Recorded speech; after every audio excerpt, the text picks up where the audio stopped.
經過咗連續2-3個星期嘅落雨天，今日終於好天啦。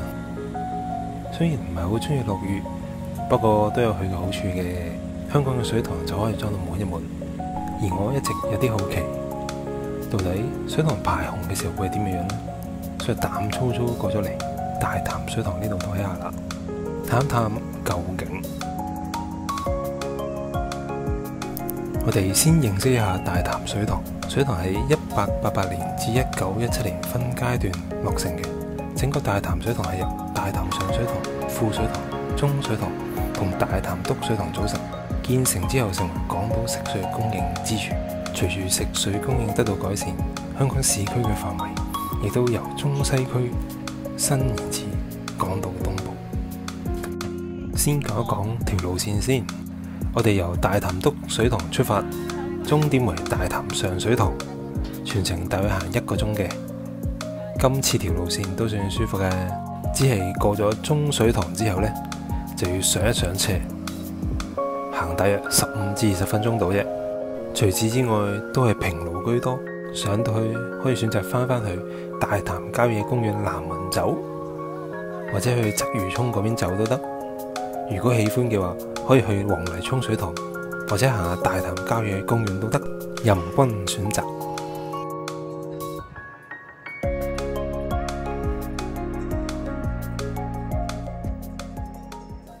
我哋首先去大潭篤水塘水壩嗰邊先，喺呢度睇一睇大潭灣。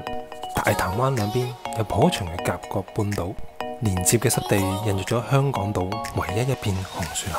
因為呢度嘅生物多樣化呢，喺1975年被鑑定為具特殊科學價值地點。潮退嘅時候呢，更加有機會見到招潮蟹同埋濕地蟹等，係認識濕地生態系統嘅好地方。而另一邊嘅大潭篤水塘水壩，由1912年開始興建，於1917年建成，1918年就正式啟用。水壩落成嘅時候係稱為亞洲第一壩，亦都係世界首批在水上興建嘅水壩。儲水量達到605萬立方米。呢個水塘由總公司 Daniel Shaft 設計同監督。現時灣仔嘅謝斐道亦都係政府為咗紀念佢而命名。之後我哋就向抽水站嗰邊行。首先會經過員工宿舍嘅，整個抽水站宿舍群已經被納入活化計劃之內，供各界人士申請，所以過多幾年就可以有機會入去參觀一下噶啦。而運作中嘅抽水站就唔包括喺呢個計劃之內。抽水站喺水塘群之中呢，佔有一個重要嘅部分。大潭中水塘同大潭篤水塘嘅原水都會通過抽水站嘅水泵輸送到上水塘南邊嘅輸水隧道度，經過處理之後供港島北部嘅市區使用。因為當年嘅抽水站仲未自動化，所以整個宿舍群呢都係俾支援人員使用。當年抽水站裏邊嘅蒸汽發動引擎一直使用到1952年嘅，呢張已經係古蹟辦提供嘅近照啦。之後我哋會經過大潭郊野公園南門，呢度有洗手間啦、汽水機啦，提供補給嘅。進入南門之後呢，沿住大潭水務文物徑行嘅。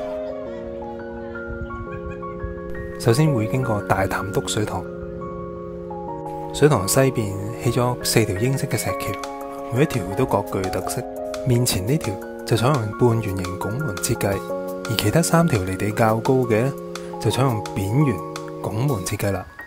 橋身同水塘旁邊嘅行人路都鋪設咗管道連接水塘同埋抽水站。而儘管石橋各自嘅設計都唔同嘅，但到咗100多年後嘅今日呢，仍然顯示英式建築優雅嘅一面。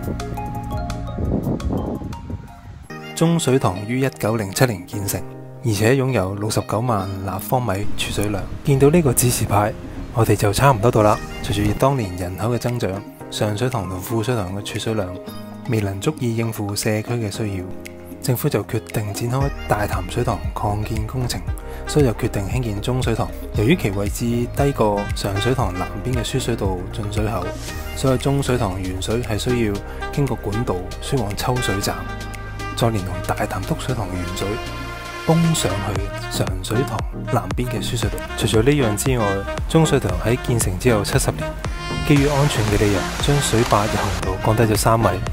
呢度就係降低咗嘅部分。好少見到會咁滿水嘅。我哋上一上個壩頂去睇下啦。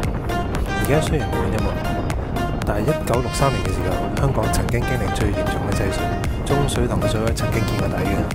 所以我哋每日飲嘅水留低一點都唔簡單嘅。上去富水塘嘅途中，我哋會經過雙潭石澗嘅，我哋入去望下啦。石澗上游個入口喺6號燒烤場嗰邊，行入幾步就到噶啦。富水塘多出嚟嘅水呢，就會經過雙潭石澗流入大潭篤水塘。前面就係入去啦，會見到絲帶綁住嘅，連續3個星期落雨，石澗好鬼多水，大家睇嘅時候都要小心。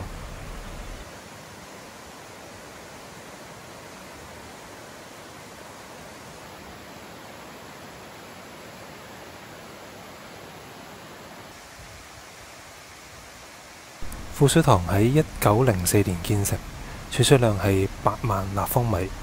因應當時急速上升嘅需求，最快嘅方法係擴展現有嘅上水塘，而且又可以使用而家嘅配套，所以富水塘就應運而生啦。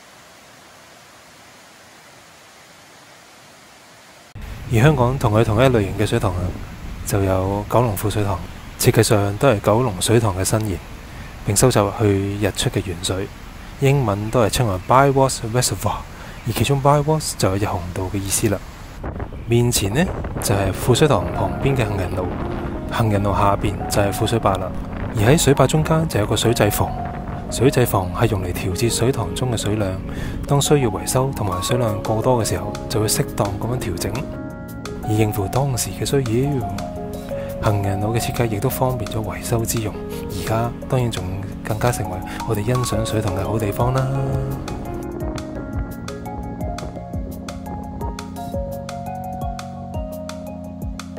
除此之外，富水塘呢個位仲特別多魚，啲魚都認定咗呢個位可以有得食，我哋可以睇下佢哋有幾為食。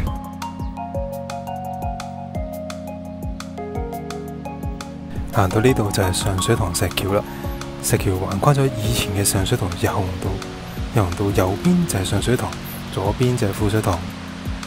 多雨水嘅夏天，兩個水塘呢就會融為一體啦。